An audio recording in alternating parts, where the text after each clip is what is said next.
It's a solid vehicle. We got a new little setup. We got the DJI Gangster on the fucking shit. We're about to have all of this shit set up and linked up, little home studio. Sick, but there is some stuff that we have to take care of today. We're gonna drive this car to an auto detailer, friend of mine. This is the Lamborghini Urus 2019. And as you can see, it's got bird shit, dust. It's all fucked up, okay? That's the point.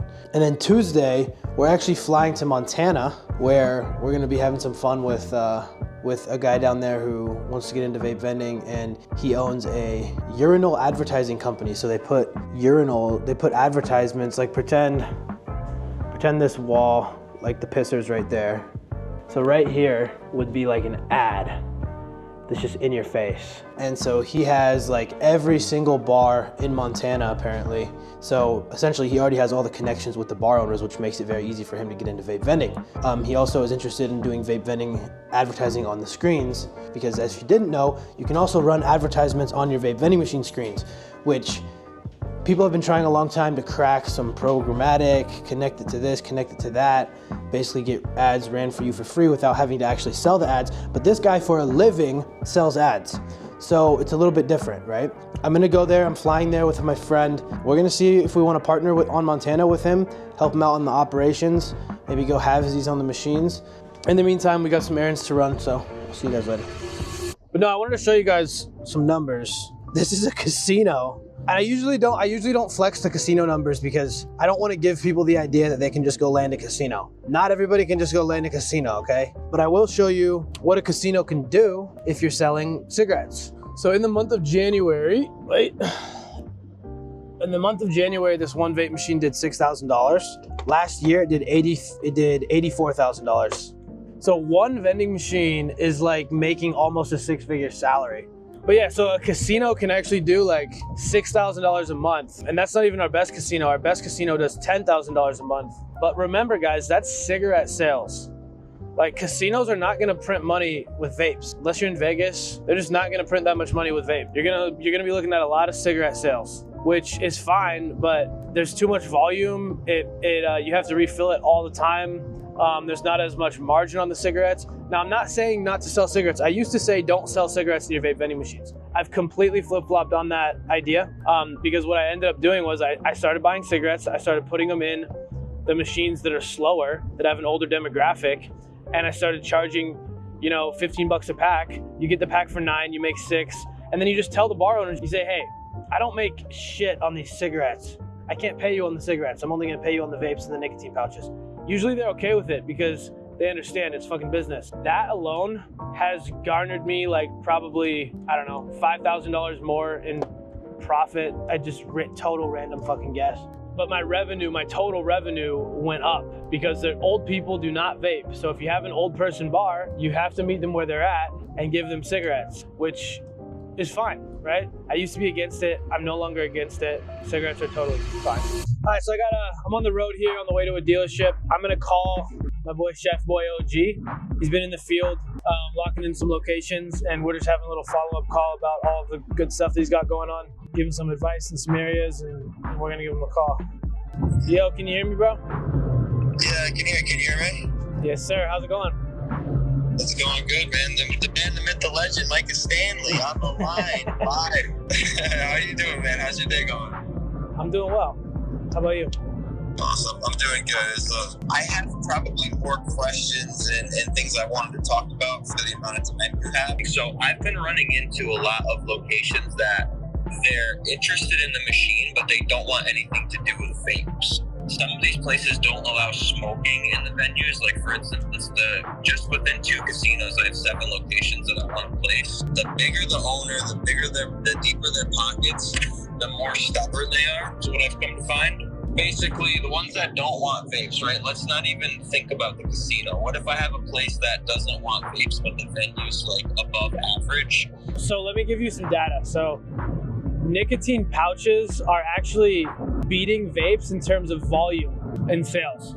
So what that means is if you have a machine that has vapes and nicotine pouches in it with the right demographic of like 21 to 30 year olds, the actual vapes are selling yet less units than the nicotine pouches. Now, that doesn't mean that you're making more money on the nicotine pouches. That means that you're selling more of them, but they cost less. But the point is, there's a sports bar in Tampa, Florida right now.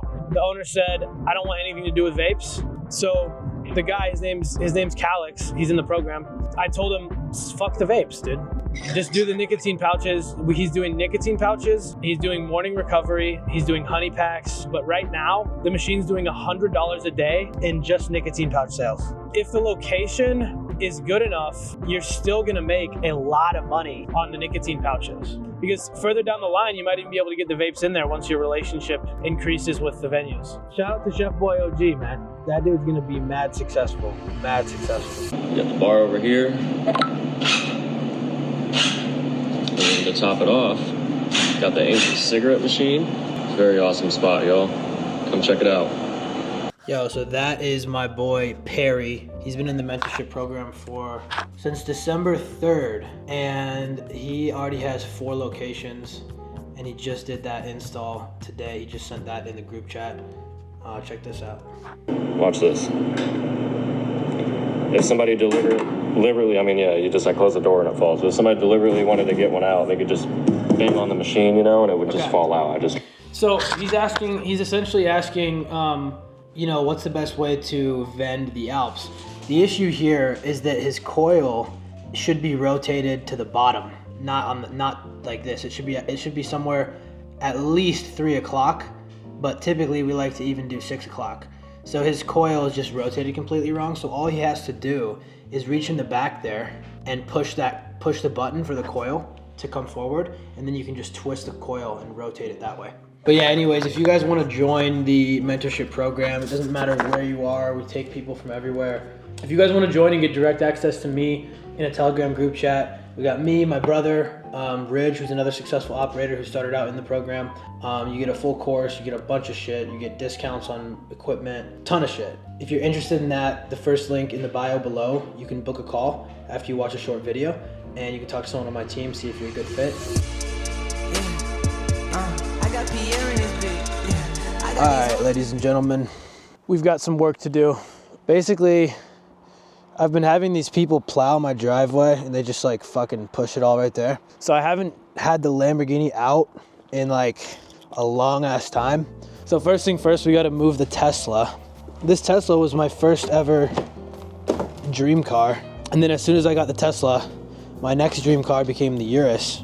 And we acquired that. Fuck, I have to have a third dream car. This is probably never gonna end, is it? But anyways, let's brush this car off.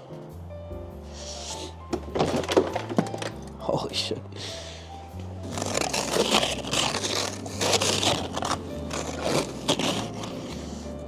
That's good enough just for me to drive it forward. Everybody says that Teslas have no soul or whatever. They're probably driving it like a normal person. If you drive a car like a normal person, nothing has soul, because you're just a fucking NPC.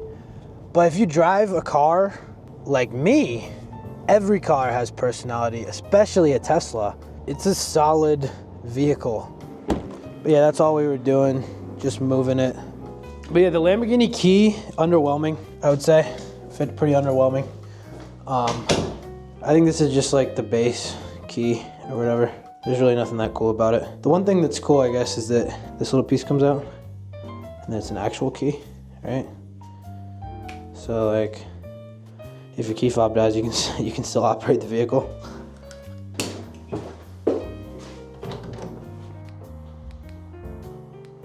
Cool little light action. I hear you're just supposed to start cars every once in a while, especially in the cold, but this is about to be extremely fucking loud.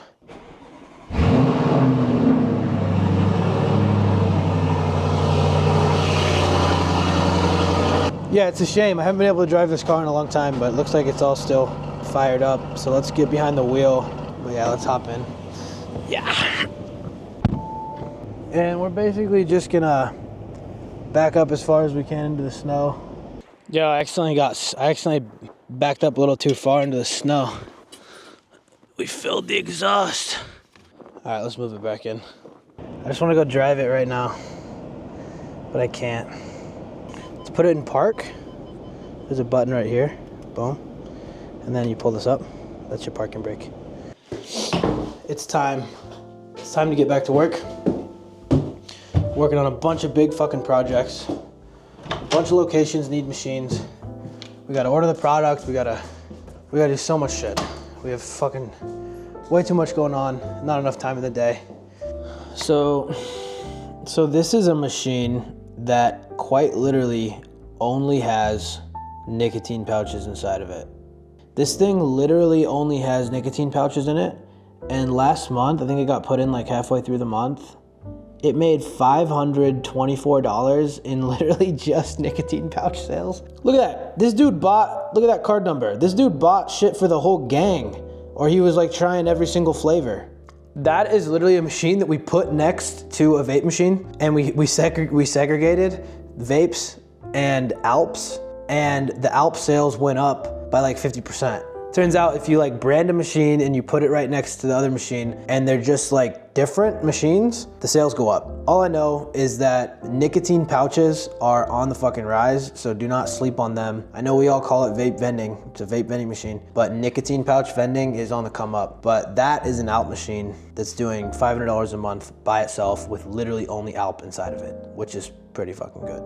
I hope you guys got some value from this, a little free value. I'll probably be vlogging tomorrow because we have a charger rental company coming to VapeTM's warehouse. Yeah, I want to see which company's the best. Out of all the companies I've talked to, these guys are the most promising. So they're gonna give us like a software demo and a bunch of this other shit, and we should be able to determine whether or not we want to work with them. I'm thinking about buying just myself, like 100 charger machines and putting them on top of all my vape machines. Not on top, but you know what I mean, like double dipping in the venue essentially. And just putting the charger rental machines right next to my vape machines. And I really want to do that, but I don't want to make the mistake of going with the wrong company. So stay tuned for that one if it's not the same video, but it might be the same video, I'm not really sure. All right, have a good night, y'all.